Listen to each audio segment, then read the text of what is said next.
ہم خود جھوٹ بھی بولیں گے، دھوکہ بھی دیں گے، ناپ تول میں کمی بھی کریں گے، لیکن ہمیں بیوی پاکیزہ چاہیے، دوست مخلص چاہیے، کاروباری لوگ ایماندار چاہیے، اور سب سے بڑھ کر سچا حکمران چاہیے۔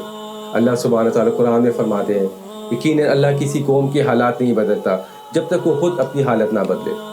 پہلے ہم خود تو سچے بن جائیں تو ہمیں ہمارے آس پاس کے لوگ اور حکمران بھی سچے ہی ملیں گے، ورنہ ہم لوگوں پر اسی طرح ظلم ہوتا رہے گا جیسے ہم لوگوں پہ کرتے ہیں۔ سورہ انعام میں بیان ہوا، اور اسی طرح ہم ظالموں کو ان کے اعمال کے سبب جو وہ کرتے تھے ایک دوسرے پر مسلط کر دیتے ہیں۔ مطلب یہ کہ ایک ظالم کو دوسرے ظالم پر مسلط کر دیتے ہیں، اور اسی طرح ایک ظالم دوسرے ظالم کو ہلاک و تباہ کرتا ہے، اور ایک ظالم کا انتقام دوسرے ظالم سے لے لیتے ہیں۔ اللہ سبحانہ تعالیٰ ہمیں اپنی اصلاح کرنے کی توفیق عطا فرمائے اور ہماری قوم کو سیدھا رستہ دکھائے تاکہ ہماری قوم پر رحم ہو۔ آمین یا رب العالمین۔ اللہ اللہ